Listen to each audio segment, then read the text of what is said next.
Hey there, it's Casey Finey, host of Creative Control and also the Director of Programming for Fast Company's live events. And I'm here to remind you that we have our biggest event of the year coming up. Fast Company's 11th Annual Innovation Festival hits New York City this September 15th through the 18th. And we have an incredible lineup of speakers, activations, workshops, dinners, and so much more. It's going to be a packed week full of insights, networking, and yes, innovation. So head over to events.fastcompany.com to get the most up-to-date lineup of speakers and sessions. And if you like what you see, which I know you will, use code CREATE20 for 20% off select Innovation Festival passes. That's CREATE20 to save 20%. Get your Innovation Festival pass today, and I'll see you there.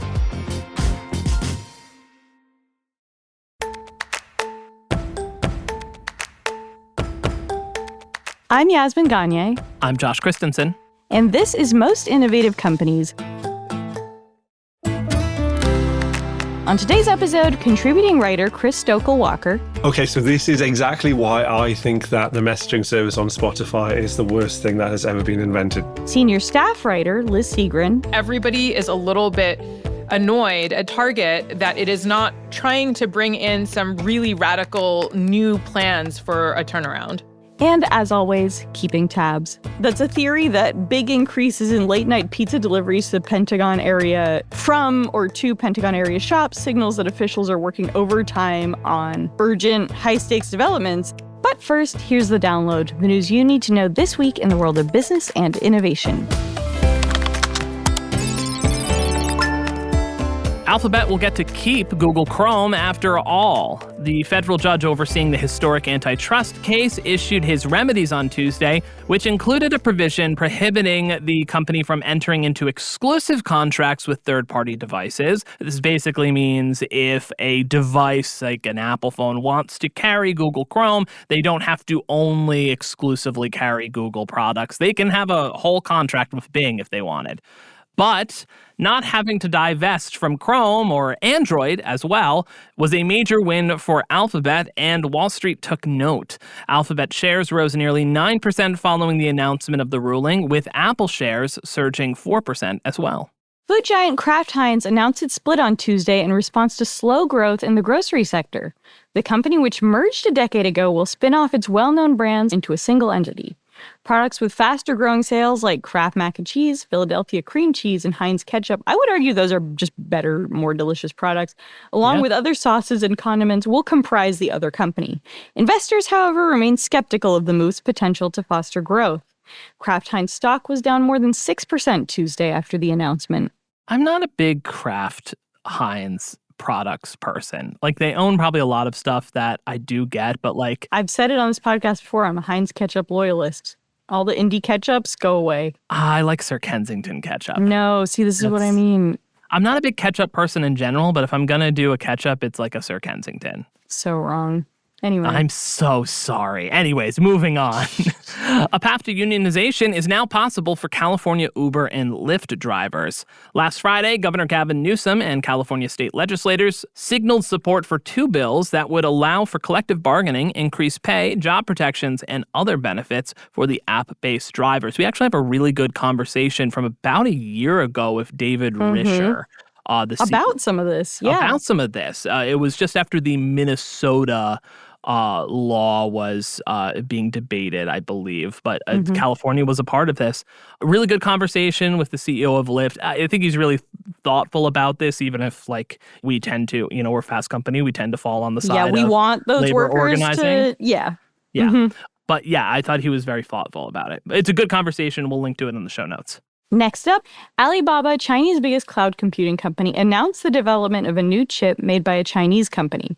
The new chip will be more versatile than previous chips, as well as more suited for AI tasks. And though the Trump administration reversed its decision last month to block the sale of NVIDIA chips to China, Chinese tech companies have been racing to develop their own homegrown technologies. Another day, another looming government shutdown. Oh, it's my favorite news cycle. Congress, which is returning to Washington this Tuesday, has until September 30th to come to an agreement on funding to avert the shutdown. Republicans remain divided over supporting a short-term stopgap or continuing resolution, with many lawmakers preferring to support a bill that covers the entire next fiscal year. What a novel concept. Democrats, who are needed to override the filibuster threshold of 60 votes in the Senate, don't yet have a strategy, which is the least surprising bit of news that we could possibly report on this podcast. But they are, of course, angry after months of bitter partisanship from congressional Republicans and the White House. Finally, Bed Bath & Beyond is back. Last month, the owners of Bed Bath & Beyond, Bye Bye Baby, and Overstock brands announced that the conglomerate will change its whole company's name to Bed Bath & Beyond and adopt that company's former ticker, BBBY, on the New York Stock Exchange. Bed Bath & Beyond, which had filed for bankruptcy in 2023 before its acquisition by Overstock.com, even opened a brick-and-mortar location in Nashville in August. There are reportedly more than 300 Bed Bath & Beyond locations in the works. Whew, what alliteration. That story was rough to read. Let's be real, very difficult to read. Although I do love BBBY as a New York Stock Exchange ticker. Yeah, me too. And that's the news you need to know today. So, Josh, what is your preferred messaging service? Like, where do you find yourself messaging the most? The real answer is going to be Microsoft Teams, baby. It was Slack. It's now Microsoft Teams. That's where I probably do the most quantity of messaging. But outside of work... Listen, I love Teams. Please give me a raise. Yeah, Teams is great. Everything about this transition has been smooth. I know where everything is. I have definitely not had trouble tagging people in posts. Everything is going great. But outside of that, I'm a classic Apple text message user, iPhone, just basic text message. And then after that, it's Instagram. That's probably the two go-tos. Yeah. I find myself communicating a ton on Instagram. For stories, too. That is true. When I'm, trying to, connect with different people outside of, my basic friend group or family group, it is usually Instagram. It's not LinkedIn. Hell no. Not LinkedIn. No, LinkedIn is crazy if you're a journalist because we have all these, sort of business guru grifters in our inboxes all the time. That is, all the very time. Difficult to navigate. They're probably our only listeners, so stop it. Stop it. Please stop. I can't take any more services offered or coachings offered via LinkedIn. Please stop. I'm surprised you're not a bigger WhatsApp user. You have much more. I'm a WhatsApp user. Mostly to talk to my in-laws' families in Colombia and then a bunch of friends in the UK. But I'll be honest, I really don't like WhatsApp's interface. It's not my favorite. I don't use it that much because I don't do too much international chatting. I have a few people that I chat to internationally, but it's not great. It's not my favorite app at all. Yeah, I don't know. Anyway, it's supposed to be secure, but I'm always what would people get from my WhatsApp? I don't know. I go to Signal for Signal, my secure. yeah, you do all your chats on Signal. All my chats on Signal. Well, there's a new place where we can start communicating. Oh, the way I'm going to start messaging you on Spotify, it's going to be great. So the media streaming platform has made a number of bets in recent years, including investments in podcasts, video podcasts, and audiobooks. And listen, Spotify, keep investing in podcasts. We love that. User and subscriber numbers have actually grown, but this new pivot to kind of being a social platform is a little confusing, and we're all curious whether that pivot will help juice its faltering revenue. So here again to explain what Spotify is thinking, whether it's trying to become a super app, and whether he will personally use it, is Fast Company contributing writer Chris Stokel Walker.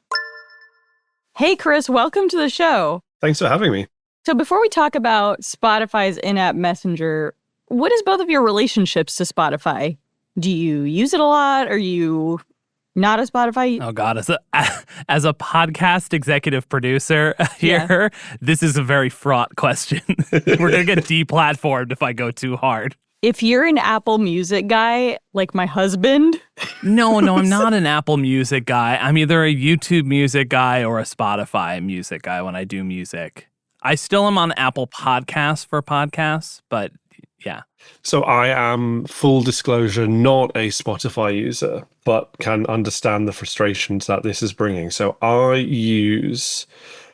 for music, I just listen to YouTube. I'm like the OG early 2000s, don't actually have a kind of specialized app for it. I actually watch the videos. Do you never listen to music when you're working out or something? No. You can see the video. Nobody else can see the video yet. So you answered the second part of the question there in terms of the working out thing. I do go for walks. So I go for walks. That can count as working out. I often listen to podcasts. And for that, I use Amazon's app. So I use Audible. I use Audible for audiobooks. It seems like the least worst option. It has actually, ironically, for an Amazon platform, it has the least worst kind of cruft attached to it. So I am not a huge Spotify user. I did download it once while traveling through Italy and was very happy at the fact that I had no ads and thought, oh, maybe I could use this. And then as soon as I got back to the UK where I live, I opened it up again and suddenly I was bombarded with ads every 2 minutes. So I decided never again I will use this. You can't not have Spotify Premium. I know. It's a unlistenable. terrible experience. Yeah. Do you remember?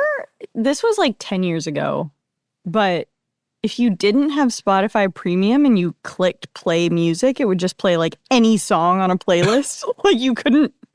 It was such a danger. The music apps were sort of a danger misk sort of thing because Pandora was the same way. Oh my God. Pandora. I miss Pandora.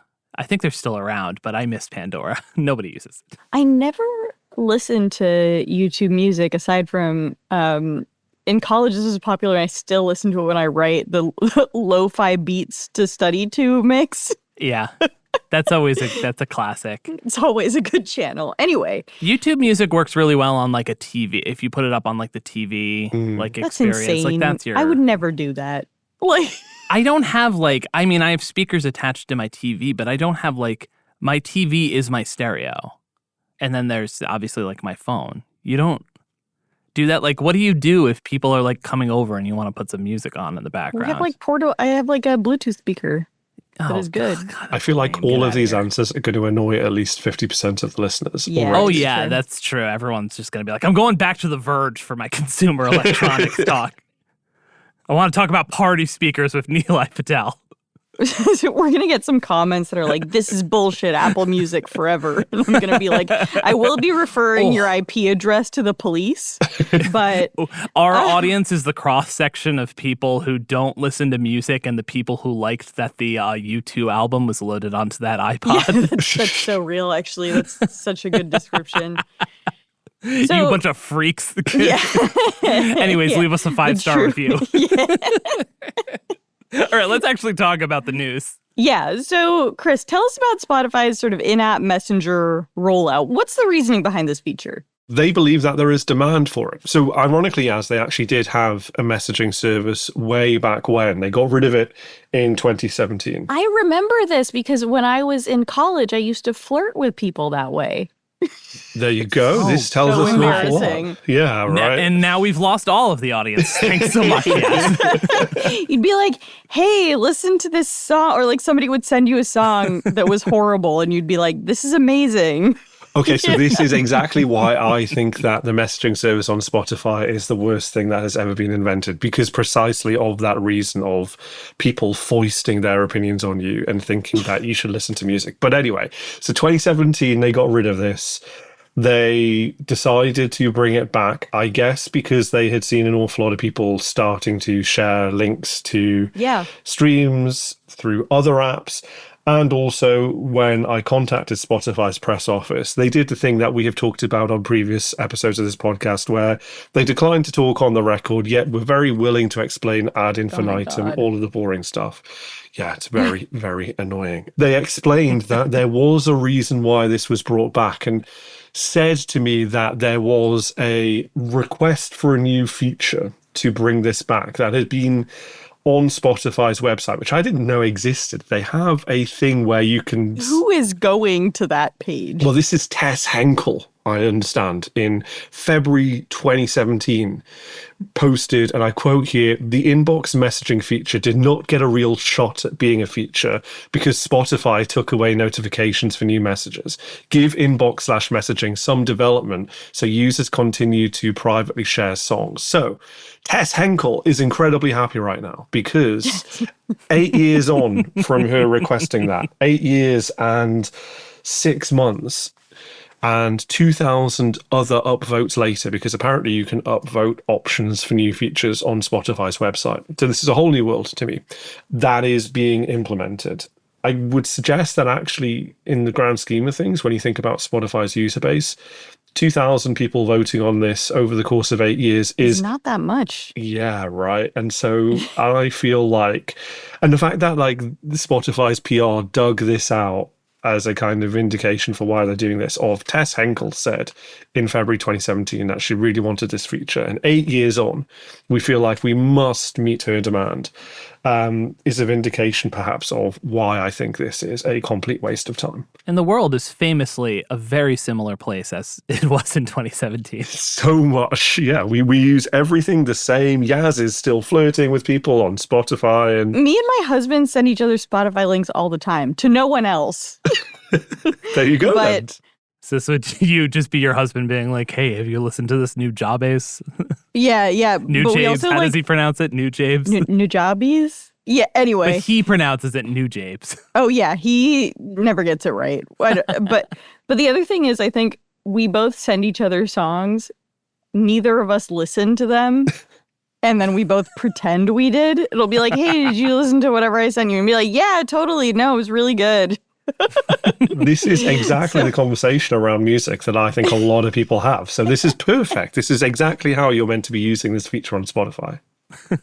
One thing that I'm so glad, or it may still be there, but for a while I was opted into this and I was doing my best to get out of it, where what you were listening to could be public with your friends on Spotify.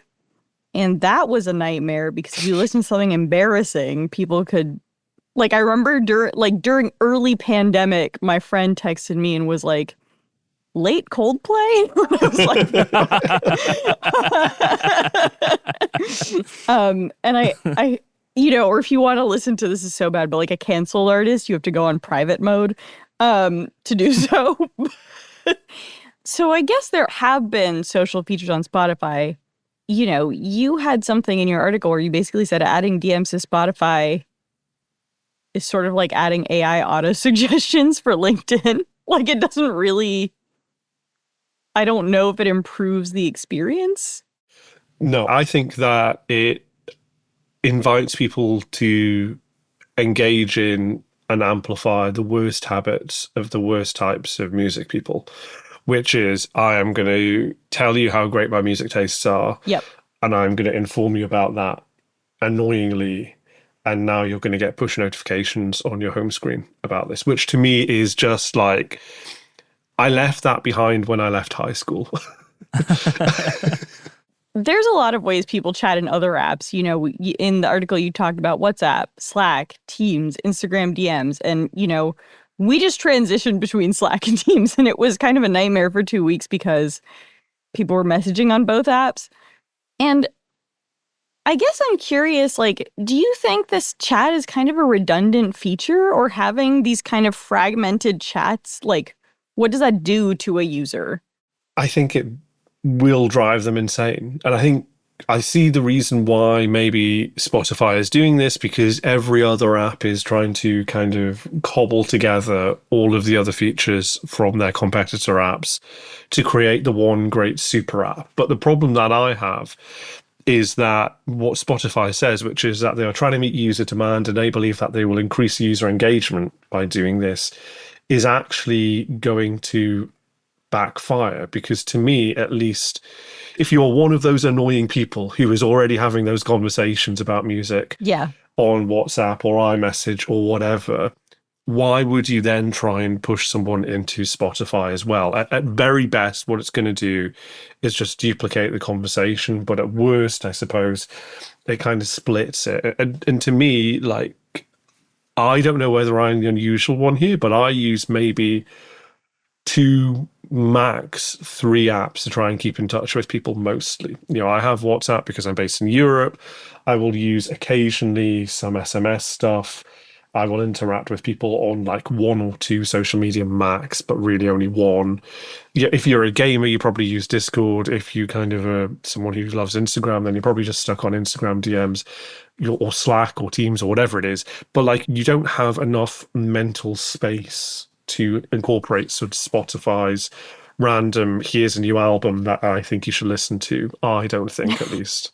Didn't Mark Zuckerberg make this argument recently where he was like, at this point, like Facebook or, Meta products are like not even social media. It's just the way we communicate. How does this fit into that? The Meta comparison is really apt because whenever you hear Meta talking about their kind of reach through their financial results or whatever, they always use this very specific phrasing, which is that they have like 4 billion users, which is crazy, over and across the Meta family of apps. And the point is that they have this kind of ecosystem that they lock you into. And in reality, nowadays, Facebook core app is not really all that important unless you are kind of like a boomer, as far as I can tell. So like, a boomer who loves AI. Yeah. Oh my gosh. So Nano Banana. Love a danger mix of fingers. Yeah. Nano Banana is going to just ruin everybody's brains. We are just turning into mush now. So that is the joyful future that we have to look forward to, as well as being bombarded with unsolicited music recommendations like dick pics. So, yeah, I think, to me, I understand why Spotify is trying to do this, because they think that actually the one-to-one communication is the way forward rather than kind of the one-to-many idea of social media. But I just think that Spotify is such a niche player in terms of what it's doing that it stands very little chance of eating into these core apps already. And in reality, I think that it will just put people off, because I think a lot of people, yes, you can turn off the notifications for this and you can ignore the message requests and all that stuff. But I think a lot of people won't do that. I think a lot of people go, oh, now I've got these random people messaging me these really bad song recommendations, constantly trying to rickroll me or whatever. So I'll just get rid of the app rather than actually nullify the signals and the messages that I get from there. And it's also, you made this point in the article that I liked, which is the point of Spotify is that you're not looking at the screen, Yeah, well, this is the thing. Like, so again, I'm aware that I am saying this as someone who admitted just earlier that I listen to music through YouTube rather than through YouTube Music. I listen to it through the core app where I see the video screen, but I don't actually watch the video screen. It's just that I don't want too many apps on my phone. I can't be bothered. So, yeah, to me, like, it would be like, when you were a teenager and you had Windows Media Player or whatever, you used to watch those really cool visual equalizers that appeared on the screen. Like, do I really want to do that with Spotify? No. Like, I'm there to play the song or the album that I want, to turn off my phone, to put it in my pocket, and then to never look again at my device if I don't want to. And so the idea that you're going to start to get all these people constantly looking at their phones while doing this, I just think it is just ludicrous. It's just a weird idea, and I don't really know where it came from beyond Tess Kenkel or whatever it was wanting this 8 years ago. People's relationship with the musicians and with music is so different from mine, like this upcoming generation. And I wonder if like your Taylor Swift diehards would migrate over to Spotify to dissect every Easter egg she's put, you know what I mean? Like, well, then wouldn't it make more sense to have more of a Discord type feature versus a messaging? But then it would be full of trolls. Yeah, that's true. But like the idea of like, okay, what are we going to take advantage of on fandoms? Like, what's a fandom related thing, or you know what I mean? Like, or some of the features that like SoundCloud has with some of the, individual artist pages, which I guess they kind of already have. I don't know. Just the use case just seems misguided here. Yeah, the cool factor, I think, is a significant thing. Like, to me, and again, I don't profess to know the inner workings of the minds of teenage Swifties or of K-pop fans who are possessive.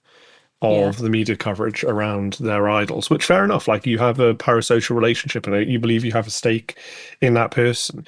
Is that going to be strong enough a belief that you will move away from the platforms that you've built up your communities with over the last 10, 15 years or so in the case of Swifties and a little bit earlier in terms of, a little bit less in terms of BTS, and to join Spotify? The reason why I think folks stick on X if you're a Swiftie is because you aren't just engaged in the DM conversations, right? There is an element of you are kind of reacting to timeline posts. Yeah.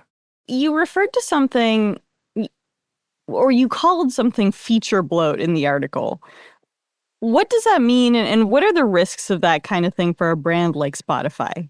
I think it's just that every single app is basically becoming the same. And so, you can look at AI advice on what to post on LinkedIn. You can look at the different ways in which platforms are kind of copying one another. I mean, the only kind of successful one that I can think of is YouTube's integration of Shorts into its core app, which at the time looked like just a very callous carbon copy of TikTok's success and an attempt to try and head off that when it looked like TikTok might disappear way back in 2020. But it did succeed. I just think that this is kind of like adding random shoehorned features like an AI recommendation. I opened up WhatsApp yesterday and accidentally engaged Meta's AI, which was a horrifying experience. I was talking to a friend who works at Meta. This was a couple of years ago, but he mentioned the fact that like every quarter there's like this big pronouncement, like, so X number of our users have adopted AI. And it's like, well, we designed these features where like, it's like impossible not to, you click on something random and all of a sudden you're an AI user. I got 4 notifications somehow from this one chat. It was horrifying. I don't quite know how. But so to me, that isn't a perfect example, as is Spotify's messaging feature, of feature bloat, of this idea that they see a trend, they think, well, we've kind of already reached a plateau in terms of the audience that we can get and what we can usefully add to our apps that will actually benefit our core users in a way that is obvious. So let's just try some other stuff. And they kind of add half-baked add-ons that don't really do that much. They just add to the kind of notification page that we get on our smartphones. And ultimately, I think either you ignore those notifications or you get so annoyed by them that you just get rid of the thing, full stop. This announcement comes alongside the news that Spotify posted a $100 million second quarter loss despite record subscriber growth. Like, do you think this is going to help them? Do you think this is like something they're trying to do to remedy the situation? What can you say about how it fits into the business? I think that it's not a bad thing to try, right? If you are already losing 100 million and you are kind of thinking, well, I am basically the de facto choice for music streaming. Sorry to anybody that loves Apple Music, or if you are one of those listeners who is a Tidal subscriber and you're thinking that our conversation is not high fidelity enough, then I'm sure that there is a reason for that. But for core Spotify users, right, like it's one of those verbs or nouns that has become synonymous with a kind of general thing, right? You don't quite just go, oh, I'm going to look at it I'm going to listen to it on Spotify. But like music streaming effectively in the minds of lots of people is Spotify. So you want to try and get a little bit further than that. And I think they also go, well, for some of our most engaged listeners, music is everything about their lives. And so they do have that passion. They do want to share it. They look at maybe kind of how, in a weird way, 20 years ago, MySpace did the inverse, right? They added on music functionality to a social network, or baked it in kind of core to the idea of what your identity is. And maybe they're going, well, we can add social functions to a music streaming service and think that that's the way to do it. So I think it's just kind of boredom, to be honest. I think that they realize that they need to have new features to announce, because otherwise there is this narrative of they're losing money, they're not really changing anything, and that's a bit boring. So they tried this, and they have I think that's indicative through the way in which they've tried to justify it. Like this they effectively, by way of justification for doing this, linked me to just some random person's comment on the internet as like, we did this because of this person. And like that to me is not an indication of a carefully thought through product. For a long time, everybody was talking about the everything app. So, something similar to WeChat where one app can provide you with everything. I think Meta tried it. Uber at one point under TK was talking about it. Elon Musk has talked about X as an everything app. Do you think that concept is dead? Do you think it's something we're still trying to do? Like, tell me about how this all fits into that kind of thinking. I think it ties into that in the sense of every company believes that if they just keep bolting stuff on, then maybe they won't make Frankenstein's monster. They'll actually make a really useful thing that can mimic the success of WeChat. And I think that in part comes from the idea that executives see the success of WeChat in China. They go, we are really smart. We have made these businesses out of basically nothing into apps that have tens, hundreds of millions of users, if not billions of users. So it stands to reason that we should be able to do the same if we just put our brain power to this. But the problem is that they overlook the big difference, which is the United States and the West more generally is not China. Like, companies think that we want an everything app, but actually, to me, the kind of social and cultural differences between the countries are such that we wouldn't accept an app that controls everything about us. We can already see this in terms of the skepticism that a lot of us have around different elements of social media. A lot of people kind of pass up their lives. You say that, but at the same time, I'm like, I often wonder if the average person thinks about that much. And also, I complain about it all the time, but I am still in the Meta ecosystem. I'm not denying that we're lazy. Yes, I'm also lazy like that, right? Okay, so there is this convenience versus cost equation that goes on. This is an exercise I would like to actually do sometime. I think there is more of a skepticism around technology. I think you hear a lot of people say they want to be off social media more. What would it look like if we just did as a thought exercise? Like, what is the essential app? Instead of the everything app, it's one app that has everything basically that you need and nothing more. What would that be? We'll save that for a future episode, but I would love to do that exercise at some point. The interesting thing about that, though, Josh, is that would differ very much depending on where you are in the world. So for you folks, I imagine, and for many of our listeners, it would involve some sort of Venmo-style element or feature in there. Yeah. The UK banking system is such where I'm based that I don't need that. I don't need an actual kind of specific payments app. But that's kind of what I think is really interesting about it, is there is this attempt to try and fit everything into a box without realizing that, even if you don't think necessarily that all of the population are as skeptical as maybe we are and maybe our listeners are, I do think that actually there has been a change since the Cambridge Analytica scandal, that people are much more aware of the amount of data they give up. And even if they don't necessarily know how to put that into action. So you're basically saying it would be impossible for another app to become kind of like a WeChat. Yeah, I think if it was possible, it would have already happened, and it would have been the Meta apps, right? Yeah. It hasn't happened. And that's, maybe it wouldn't have been the Meta apps because Mark Zuckerberg's history in terms of actually understanding what people want and carrying it out seems very low. Matchington Mansion will rise and become the everything app. I want to end this by telling you an anecdote of one of my friends used to work at Spotify. They're at Meta now.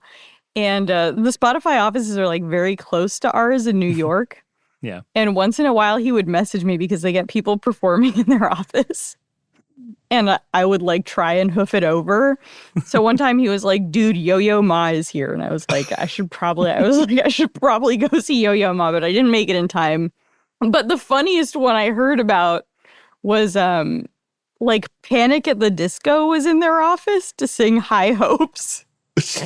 I didn't make it I was like, I'm good. But apparently the lead singer showed up totally trashed and basically passed out on stage singing High Hopes at the Spotify corporate office in New York, which remains one of the funniest stories I've ever heard in my life. I really like Panic at the Disco. I know they're so cringe. Oof. It's so millennial cringe, but I do really like Panic at the Disco. Brutal. You sending people Panic at the Disco songs through Spotify chat. Oh, God. Yeah. Nope. This is why we don't need No it. wonder I had trouble dating between the ages of 22 and 26. Wait, that's kind of late in the day to be a Panic at the Disco fan. Listen, why do you think I had trouble dating? No, I was mostly like, do you like Sufjan Stevens and Penfold? Oh, that's so good.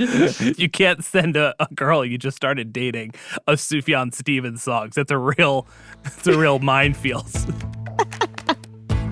So we'll be back with Chris for keeping tabs. But first, we're going to take a quick break, followed by my conversation with senior staff writer Liz Segran.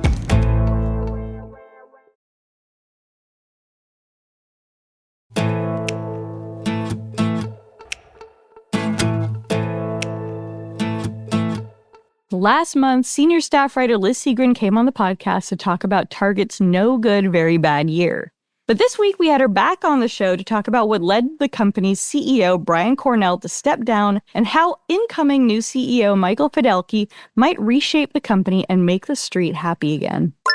Liz, thank you for coming on the show again. You've been on a lot lately. There's a lot of problems at Target. There's a lot to talk about. It's Target or David's Bridal, Oh, as yes. we talked about a couple weeks ago. Yeah. So a few weeks ago, you came on to talk about Target's difficult year. And now CEO Brian Cornell will be leaving the company in February. And a new CEO, Michael, how do you pronounce his last name? Fiddelke. Michael Fiddelke is taking the top job. What's behind Cornell leaving, and what do we know about Fiddelke? Okay, well, Cornell is leaving because everything that could possibly go wrong at Target is going wrong. So it's about time that he left the top job and somebody came in and brought some new ideas and new strategies into the company. And unfortunately, that is probably not going to happen with Michael Fiddelke because he's actually a long-time Target veteran, really immersed in the company. He's been there for 2 decades. He started as an intern and has done all kinds of roles at the company, most recently as CFO and then as COO. So right now he's the COO at Target. And it just seems really strange and problematic that they're bringing somebody like him into the role of CEO because he has overseen the decline over the last 2 years of Target, right? I mean, he was there as CFO when the company's revenues have been plummeting, and he's been there as COO as everybody has started complaining about the in-store experience. So I think it's really disappointing that they've just gone with an insider. And in fact, it seems strange that they did this. It's almost like Target is not reading all of the stories that I'm writing about them because I feel like they would have picked someone different had they been doing that. Or like listening to analysts. Totally. Because from what I understand, analysts on the call were kind of Perplexed, confused, yeah. frustrated. But also, I mean, I think investors are also like upset and confused about this because the Target stock has been on a decline ever since this news was announced. So I think everybody is a little bit annoyed at Target that it is not trying to bring in some really radical new plans for a turnaround. In terms of the factors that led to Brian Cornell's downfall, we're talking declining sales in store, merchandise, sort of bad supply chain management during the pandemic, difficulty with brand positioning when it comes to things like DEI, and also difficulty with brand positioning, you know, in relation to its competitors. Is that fair to say that's like kind of what we're going to talk about today? Yeah, that is what we're going to talk about. But I think just for a little bit of context, it's important to point out that Brian Cornell has been there for a decade. And actually, I would say that the first half of his tenure, Target was doing really well. You know, the company was growing financially and you know, the stores were very well run. There was a lot of emphasis on beautifully designed products. Everything was working really well until right after the pandemic. And so really what we're talking about is a decline that has happened since 2022. Has Or, I mean, it seems like Fiddelke kind of articulated a strategy for helping Target bounce back during the company's earning calls. What did he outline? He said that he wanted to do three things. One was to return Target to its focus on good design, which has historically been the way that Target has separated itself from its competitors. Secondly, he wanted to improve the in-store experience, which is really a disaster right now. Everybody is complaining about how terrible it is to shop at Target. And thirdly, he says that he wants to bring in more technology to help really with all of these different aspects of the operations, right? Like the inventory management you were talking about before, the checkout lines which have gotten out of control, all of this stuff. And so, yeah, these are the three things he outlined in the call about what he wants to do. And I think that it just seems like a lot more of the same. The company has already been trying to work on all of these different things, and it's not working well. So I think that kind of digging his heels into these areas of the business and doing more of the same is not a strategy for success right now.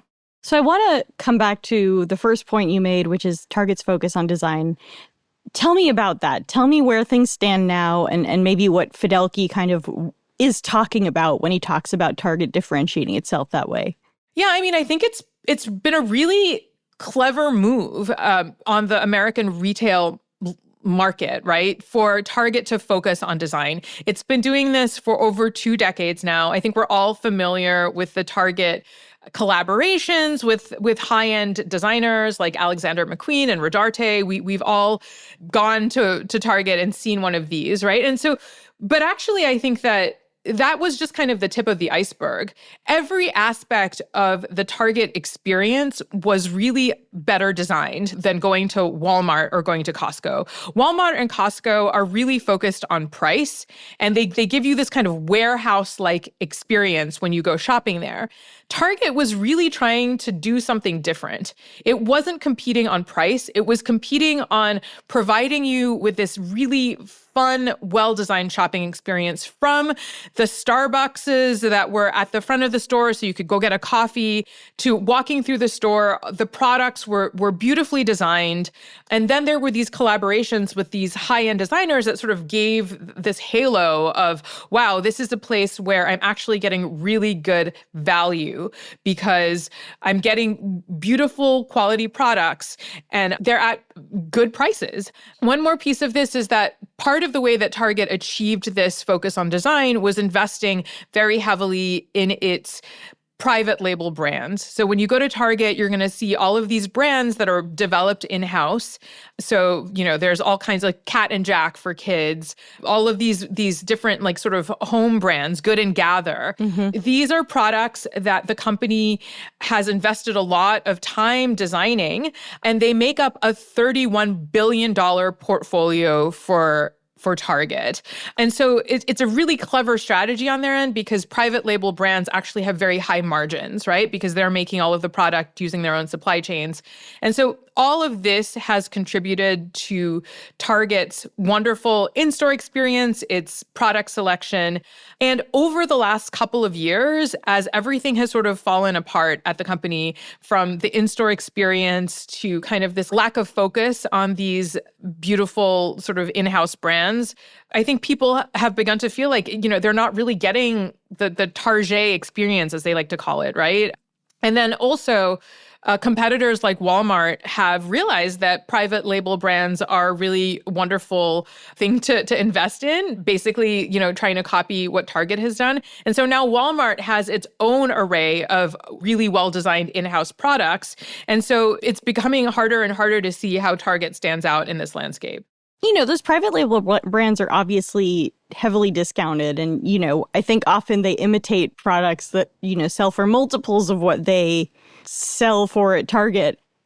But also, shoppers are more price conscious right now, right? Yeah. And that's been key to Walmart's strategy and maybe something that has kneecapped Target. What can you say about that? Yeah. So I think that at a time when the economy was doing well, these private label brands actually offered really great value, right? Because you were getting products that were beautifully designed that mimic sort of higher end brands on the market, right? They have their own version of like Away luggage. They have their own in-house brand that mimics Away luggage. They have their own in-house brand that mimics like Third Love bras, right? They've sort of copied these more expensive brands, and they're offering them to you at a price that is less expensive than the brands that they're copying. But these brands are still more expensive than the very bottom of the market, right? And so now when there's inflation and people are feeling really budget constrained, these brands just don't seem like worth spending money on anymore. If you're looking for the lowest possible prices, you're going to go to Walmart, which has consistently portrayed itself and branded itself as a place where you're going to get the cheapest prices, or Costco, where you're going to get really good value because you're buying in bulk. I think the other thing when we talk about merchandise is obviously tariffs. What can you say about the impact of tariffs on Target's products? I think they're going to be pretty significant because 30% of Target's private label products are made in China. And China now has these very, very large tariffs. I believe they're at 45% right now. And so given that Target spends so much time and effort creating its private label brands, which are a cash cow for it, and given that it is such a big proportion of its inventory, something like a tariff on China is going to really reduce Target's margins. And so I know that Target is currently in the process of trying to shift its supply chains to other countries around Asia. But that is a long and laborious process, and it's not going to show up on financial statements like immediately. And so given that we're at a moment where the company is really doing very poorly, this is a really big problem for Target. You've drawn a lot of comparisons so far between Target and Walmart. And I actually have to believe Walmart is in a similar situation when it comes to its supply chain. But, what can Target learn from Walmart here? Walmart has historically been a brand that has very proudly been trying to target lower income Americans. It does this, very proudly, right? That, it's setting up all of these like very large big box stores in rural areas. So, this has been its bread and butter for a long time. But over the last couple of years, really sort of coinciding with Target's decline, Walmart has been focused on really trying to make itself, appealing to higher income consumers, the kinds of consumers that would have been shopping at Target. So they've done this in all kinds of ways. Part of this is the private label strategy that I've talked about. They've started creating all of these fashion lines that are designed by the designer Brandon Maxwell. That's a kind of a new direction for Walmart. It also launched Better Goods, which is this food brand that has had a lot of attention because they're these beautiful products that are really catering to the tastes of higher income consumers. So they're much more global flavors. They're sort of targeting all of the quirky food preferences that people have now. So there's a lot of gluten-free stuff, a lot of high protein stuff, all of that kind of thing. And so really it is trying to mimic the Target strategy of creating these nice private label brands. And I think the strategy seems to be working.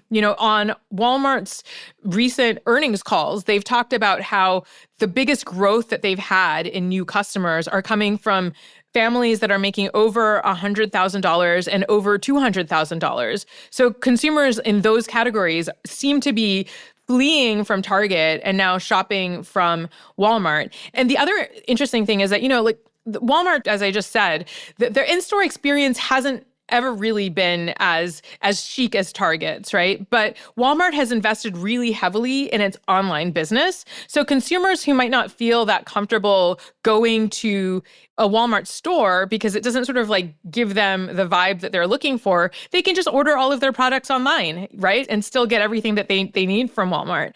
So really, I think that Walmart is it's firing on all cylinders, and it is taking advantage of this moment to tap into the consumer that would have been shopping at Target.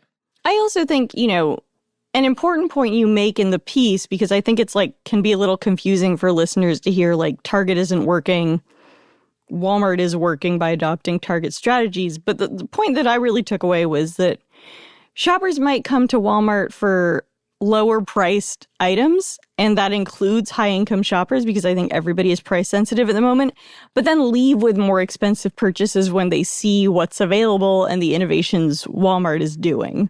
Yeah, totally. And actually, I recently had a conversation with Walmart's chief merchant, and she says that they're actually bringing in a lot more higher end products. So there's now, you could buy Sonos speakers at Walmart. You can buy Air Jordans at Walmart. You can buy all of these brands that are typically targeting higher income consumers. And so you're absolutely right. You might go on a Walmart shopping trip to buy groceries, right? It might be close to your house, and you want to buy some bananas and food for your kids' lunches, and then realize that there are actually all of these products you didn't know you could buy from Walmart. And then suddenly you have become a Walmart customer. You might go back over and over again, right? And so it's this clever strategy of merchandising that is bringing in these sort of like longer term Walmart customers. In your piece, and you've mentioned it earlier, you talk about the actual retail experience. What do you think needs to change at Target? Oh, so much. During the pandemic, people were flocking to Target, right? Because people had more cash in their wallets, with all of the pandemic checks that they were getting, and they were spending it at Target. But then in the aftermath of that, the company really struggled because they had bought too much inventory. And so it started posting massive losses starting in 2022. And around that time, it seemed like, and Target will not confirm this, but it seemed like the stores just started like sort of losing employees. Like the one way that they were making up for these losses was by having fewer staff members in store. Because around this time, consumers started complaining about how the shelves were really, really messy. People were seeing expired food on shelves, which is like a huge no-no in the world of retail. And also stuff was just never where it was supposed to be. And then there was the checkout line problem, right? Because there were fewer people, manning actual manual checkouts. The company had invested in these sort of self-checkouts. And it turns out, actually, that consumers really hate going through self-checkouts, right? And so this was like a major problem for them because they started seeing these very, very long checkout lines. None of this stuff really appears to have been tackled. It's been 2 years now that people have been complaining about all of this, and there hasn't really been any major changes in the way that these stores are operating. And what's really problematic is that Fiddelke was COO. He was the chief operations officer while people were complaining about all of this, right? So it was under his watch that things got from bad to worse. So I don't know. It just seems like not a great strategy to elevate this man to CEO. Well, it seems like Fiddelke also outlined a slightly new plan in terms of, what he wants to do with stores when it comes to things like fulfilling digital orders. What can you say about that? Yeah, so his strategy is to turn some stores into essentially distribution centers, which is something that Walmart has been doing for a really long time now, for several years now. And this is a clever strategy because what it means is that if people are shopping online, rather than having products be shipped from a centralized distribution center in the center of the country, they can actually have products delivered much faster because they're going to be coming from their local Target store. So part of the strategy here is to turn some stores into essentially these small distribution centers. And that will allow the company to focus on turning other stores into much more customer-facing stores. That is a strategy that he has outlined. First of all, Walmart is already doing this and has executed this quite well. And so this is not like an original strategy, right? It's sort of playing catch up. Walmart copied Target's, totally original product strategy. It's not like, I don't want to ding them too much for that. Yeah. Totally. It's not an original strategy. But secondly, the staffing issue is a real problem. And when Fiddelke was talking to analysts on this call, he never really addressed the question of whether they were going to bring in more staff. The strategy that he laid out will make a lot of sense if the stores that are focused on the in-store experience are actually staffed with a lot more employees. But he never said that was going to happen. He didn't deny it either. He just didn't say that was going to happen. And so it's really unclear what this is actually going to look like in practice. there's a question of values. You make the case for the company reinvesting in DEI here. Tell me a little bit more about that. And this is always an interesting one to me because I think like Walmart is famously not great. But that hasn't deterred people from shopping at the stores, right? Yeah. Target is kind of in a different boat, as you argue in the piece. Yeah, and I think Target's strategy of focusing on progressive values actually makes a lot of sense because in the game of retail, Walmart and Target really were focused on very different customers. Walmart has historically had these very large, big box stores in rural areas where land is cheaper. Target, on the other hand, has had smaller format stores that have been much closer to city centers, right? And so based on the way that America is divided, Target's customers tended to be more left-leaning. And, you know, Brian Cornell himself really steered the company to, you know, to just be really overt about its progressive stances. I mean, it was under Brian Cornell that shortly after Brian Cornell became CEO in 2014, Target really invested in its Pride collection. So it was really out ahead of other retailers in terms of really getting behind, you know, the LGBTQ community and then also actually just like launching Pride-focused products. And then, you know, when the Black Lives Matter movement took off, you know, and especially after George Floyd's murder, Brian Cornell seemed very invested in really supporting the Black community. He talked in this very authentic kind of way about how George Floyd's murder had taken place in Minnesota, right? And not far from Target's headquarters, and that he could have been a Target employee. And so he seemed to be, you know, I mean, obviously, these are all performances and this is all theatrics, right? All of this. But I think what is true is that he has consistently throughout his tenure really advocated for these very progressive, inclusive values. And so it's just really kind of shocking, the turnaround that has happened this year. Well, he also, I think we should mention, he put money on the table. Like he was backing this with money, right? With a lot of money, yeah. So the company agreed to spend $2 billion on Black-owned businesses and to increase its Black workforce. Absolutely. And yeah, it was going to, you know, increase 20% of its staff it was going to increase its Black representation in its employee base by 20%. It was really a lot of these major commitments, right? And so it just was kind of head scratching that at the beginning of the year, not only did Target basically capitulate on all of the things that we've just talked about, all of these DEI policies, it also spent $1 million on the Trump inaugural fund, right? Which was, you know, funding the Trump's, you know, inauguration party, which other retailers weren't doing. It was doing this even when like Walmart wasn't doing the same thing. So it's just very strange what has happened. And I actually want to get to the bottom of this. I don't know what happened. It seemed very strange, and I don't know, like, who's threatening Target right now, like, you know, where this is coming from, because Target's capitulation is just more dramatic than what we've seen at other companies.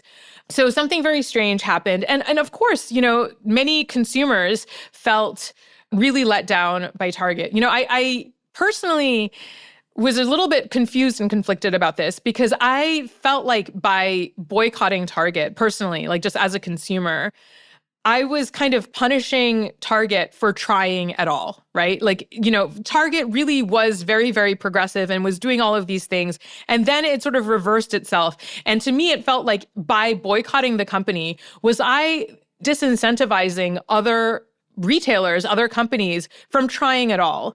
But as I've spoken to other activists, you know, other Black consumers, you know, they've talked about how this is really very painful. It's a very emotional moment for them because in so many ways, Target was really manipulating them emotionally, right? That's how they feel. They feel like Target really did all of this stuff that made them feel like they were being listened to, and the fact that it was all kind of a ruse and something that was so easily taken away from them feels like a kind of emotional betrayal.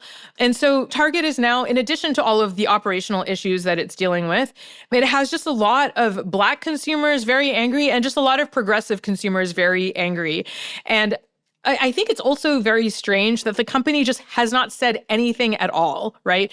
I mean, I think that, it's, Cracker Barrel, right? People did not like the logo. Like, the company did issue a statement, like, acknowledging that there was some dissatisfaction, right? Like, Target has not responded to any stories about its boycott, right? It hasn't issued any statements. It hasn't said anything at all. And so it seems very odd that the company is just like sort of not engaging on this issue. And Fiddelke has this opportunity now to talk about this, to say, like, this is what happened. This is why we did what we did. And this is what we're going to do going forward. But he hasn't done that. And so it doesn't make me feel very optimistic about consumers' willingness to come round and give him a chance. Ultimately, to kind of end this segment, what does Target need to do to win consumers back? What are the sort of top line things you would recommend? So I think that, for one, as I've just said, and I made this argument in my piece, Target really needs to talk about what its values are now. As you've said, consumers have so many different places to go to shop, right? And when you're going to Walmart, you're going there because you care about price. Walmart has never portrayed itself as anything but a place that offers you the lowest prices. Costco has stuck with its DEI values. And so a lot of consumers are going there because they're happy to shop at a place that, reflects their progressive values. Where does Target fit into all of this? Target does not have a brand. It doesn't have an identity that people can articulate clearly. So it really needs to figure out, like, what does it stand for? Maybe it doesn't want to go all in on DEI like it did before, but really, like, what are we talking about here? Are we talking about a retailer that is still focused on beautiful design? Are we talking about a great in-store experience? What are we even shopping at, right, when we go to Target? So that's the first thing. And secondly, these operational issues are just table stakes. You go to Whole Foods, right? You go to to Walmart, right? These are places that have figured out how to make sure that when you need whatever it is, like popcorn or, like a soda, that the shelf is not empty. Like, this is just basic table stakes for a retailer. And Target really needs to get its act together here. And finally, there is now an arms race to create private label brands. We've talked about how maybe Target actually, kickstarted this arms race, but it's here now. And all of the retailers in the same category have realized that beautifully designed, high quality private label brands are a huge path to profitability. Like, this is how you get customers to come into your store and spend money, because they can't get these products anywhere else, right? And so Target has kind of lost its focus here. People are not excited about the private labels anymore, so it needs to come back to that. Well, this was great, Liz. Thank you so much for coming on the show.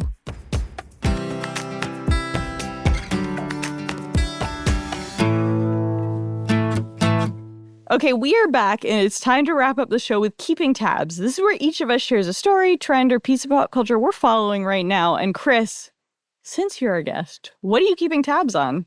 I'm being very esoteric. I am keeping tabs on the reaction to a book that I've just read by a certain person called Nick Clegg.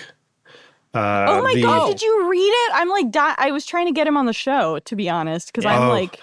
If you're on Nick Clegg's PR, stop listening now then, okay? Oh, no. They're going to say no. See, I haven't read the book yet, but doesn't he kind of praise Zuck, but also complain about people in Silicon Valley? Yeah, he praises Zuck for hundreds of pages and complains for a little bit and tells us absolutely nothing. So I am... Hell yeah. I am giving you some extracts from the book that will be on the website, the Fast Company website, some point in the next few days. And I'm also reviewing it for another publication. And it is fair to say it is not worth your time. It is, Nick Clegg is an interesting character, right? Because he was a UK politician. Yeah. Often known for saying a lot of stuff, but not actually saying anything at all while saying a lot of stuff. And then became a tech executive, and that Venn diagram is not a Venn diagram, right? That is two circles that directly overlap in terms of how interesting they are, but how much they talk. And so this is the literary equivalent of a rubber chicken after dinner party speech. It is a think tank report in a fancy book jacket. It is not worth your time. It is not worth the effort. Nick Clegg says nothing at all. He talks about there is one interesting insight in the book. Actually, there's more than one interesting insight in the book, because the piece that I'm writing for Fast Company pulls out all of the interesting stuff. So you should just read that instead, the cliff notes of it. There is one interesting bit in the book where he talks about how he was mounted in an MMA session by his deputy. What? Yeah. But that's it. He doesn't go into any more detail. So we learned that Zuck decided that he wanted to get loads of executives involved in MMA. So, like, was he pulling guard or what? Like, No, I'm not even kidding, Josh. It was 2 sentences. And this is the same thing. The book has the opportunity to talk about all of these key moments that Meta and Clegg was involved in. The banning of Donald Trump.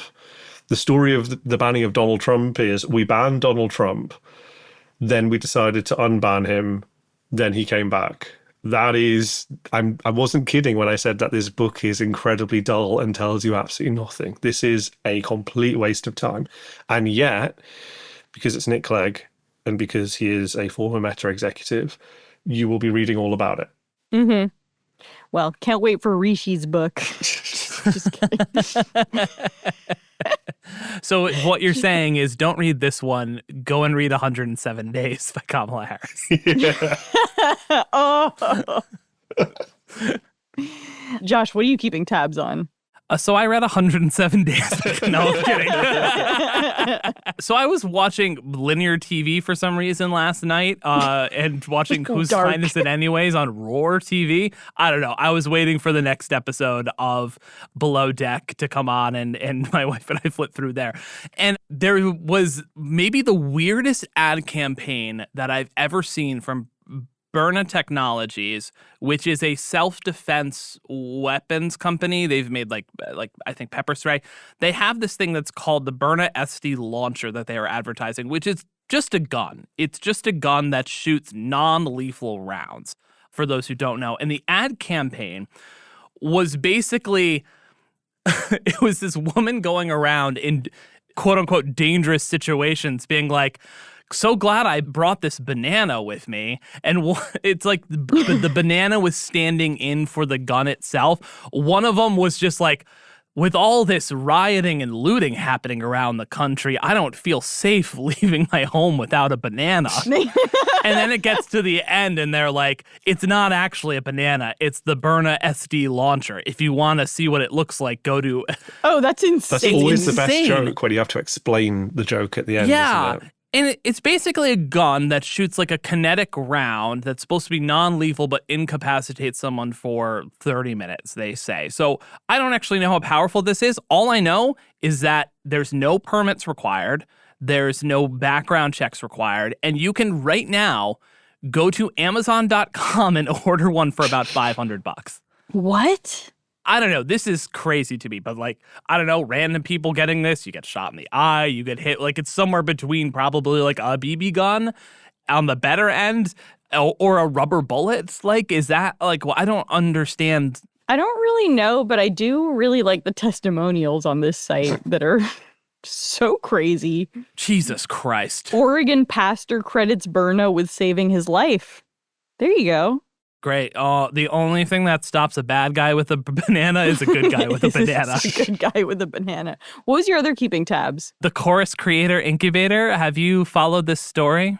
No. Oh, okay. It's a big I feel story. good about that. So the Chorus Creator Incubator was started by Brian Tyler Cohen, and it's basically an incubator program to build an answer to the right-wing media ecosystem that is very dominant. We know how this is, old Joe Rogan of the left conversation, by basically paying liberal content creators to, learn how to grow their platform, and there's, a bunch of other stuff involved in there. Anyways, this sort of launched, apparently, in the past couple of months.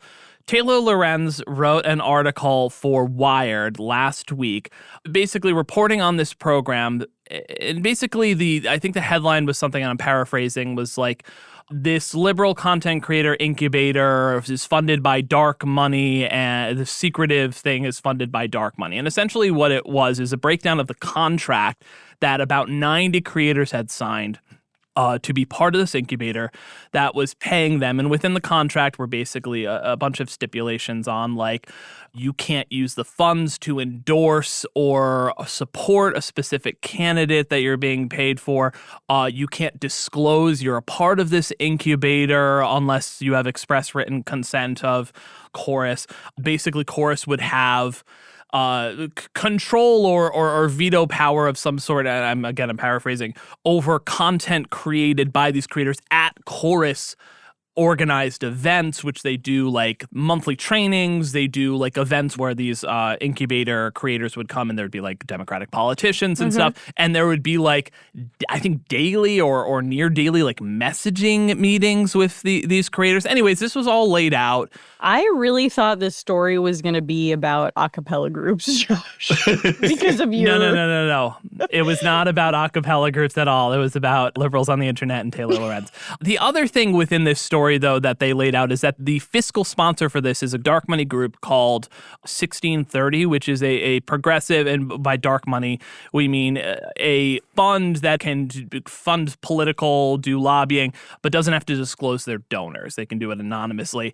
They've become very prolific after, the Citizens United decision. Anyways, all of this was funneled into this article that was basically very critical of this app for being secretive and these content creators not disclosing their relationship to the app and this dark money group. And the creators have lost their fucking minds in response to this. And part of this is like Taylor Lorenz is a flawed journalist. Yeah. And just like gets into her mentions too much, should just post the article and then not respond. But Wired published this. It's not just Taylor Lorenz. There were editors. And so everyone was being like, she's lying. This is defamation. Our content wasn't controlled over these things. But I just want to be like, y'all, they clearly have the contract. Like, they have a copy of the contract, and we're just quoting from the contract. And they're all coming out as like, they didn't tell us what to post or what not to post. I'm just like, okay. Maybe Friends, they didn't now. Let's work on reading comprehension. Let's do some reading comprehensive.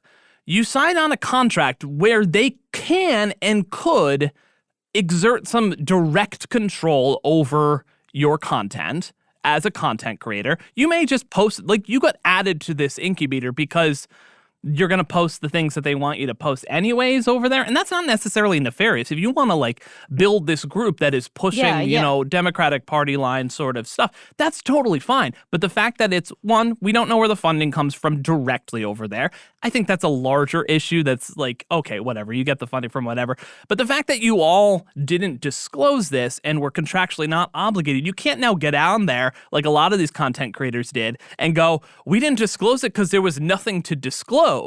And then at the same time, prop yourselves up as this like alternative to quote unquote mainstream media that a lot of these people like to like fancy themselves as journalists out there, and then not disclose this relationship. That's the problem here. If you were all just like, hey, we're part of Chorus, we're doing this, it's funded by this sort of thing, this is what we're doing, it wouldn't be a problem. But the fact that you made it weird. They made it weird that you didn't disclose it then makes people go like, that is an unethical thing for a media company to do. And you are a media company as a creator. So you can't sort of have your cake and eat it too.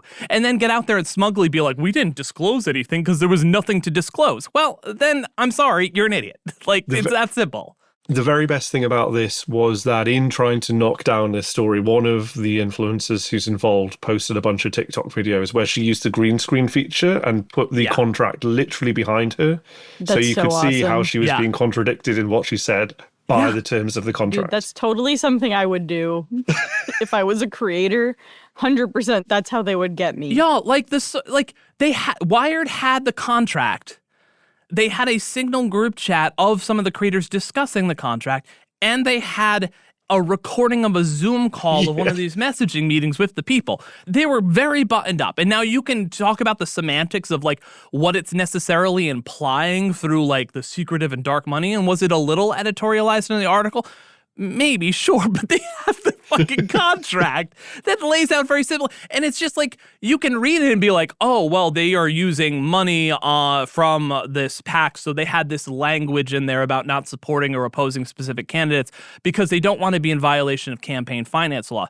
That's fine. Fucking disclose it. Fucking disclose that that's your thing. And also, if you go out later and then it's because you can't use funds from the Chorus Creator Incubator to promote or oppose a specific candidate. How do you parse that in reality? If you were to go out and say, like, post a bunch of stuff being like Zoran Mamdani, or AOC for president, and Brian Tyler Cohen and Chorus was just like, well, you're using the resources to reach a higher audience. You should take that down. They can do that. Like, that's in the contract. It's ridiculous to me. And if these creators had just been like, no, you're right, we should disclose, I'm part of this program, and Chorus had done that, everyone would have been fine. But the indignation from this group of creators, some of which I like as creators, some of which are fucking idiots who are super dumbasses, like this guy fucking Good Trouble on the internet, who is so insufferable. Just shut up. You're not in the right here. And Taylor Lorenz, for all of her issues, has a fucking contract to report it on that. It's I ridiculous. actually really regret asking about this because I'm so sorry. I'm so sorry. No, not because it's bad. It's just like, I thought it would be like, there's this choir full of libs. This is why it's the response. It's the the left's response to the J6 choir. I would have bet that would be awesome. They're going to have some kind of pitch perfect competition. Oh my God, yes. That I would get behind. Man, I'm so sorry. My feed has been inundated with this for It's weird. 4 days now. It's that and Is Trump Dead? Those are my feeds right now. Is Trump Dead is mine. I will say, honestly, I was sick until yesterday, so I'm also somewhat behind. But the Is Trump Dead thing is fascinating to me. I guess this will be my keeping tabs. Yeah. I'm kind of obsessed with this metric that I only found out recently, but I think a lot of people know about. And it's accurate to the point where Soviet operatives at least used to monitor this, which is Pentagon pizza orders. Have you guys heard about this? No, yes, I have no idea what this is. People get hungry when they're trying to save the world. That makes a lot of sense. There's something called the Pentagon Pizza Index. That's a theory that big increases in late night pizza deliveries to the Pentagon area from or to Pentagon area shops signals that officials are working overtime on urgent high-stakes developments. And, a few days ago with Trump stuff, the order surge hit DEFCON 1 level. And I guess at the Pentagon specifically? It's the level of pizza orders around the Pentagon, I guess. Yeah. And oh, damn.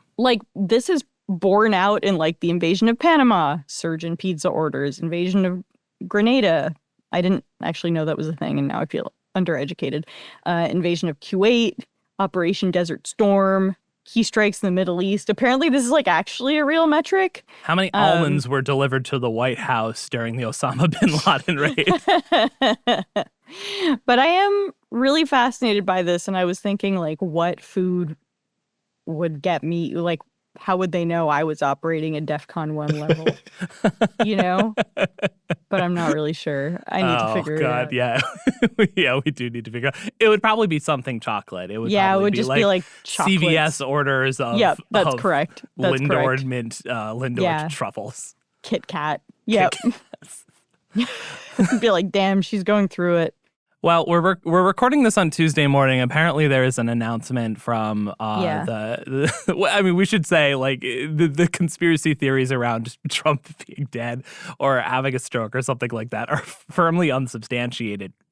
We'll find out more in a couple hours or not. Who knows? This keeping tabs was mostly about the pizza index that I'm fascinated by. That is fascinating. I'd never heard of that before. No, me neither. I saw it on Instagram, and then I had to Wikipedia to make sure it was right. Two great sources. There is a reverse pizza index as well, which is the popularity of bars around the capital as well. So if you look at Google traffic for how busy stuff is, there is the opposite as well. That's so interesting. Both collide, then we know the end of the world is here. Yeah. Damn. Chris, you're so smart. That's it for most innovative companies.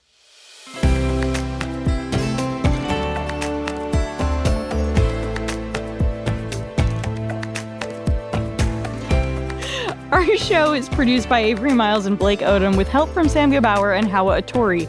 Editing by Matt Toder, mix and sound design by Tad Wadhams and Nicholas Torres. Our executive producer is Josh Christensen. Remember again to subscribe, rate, and review, and we will see you next week.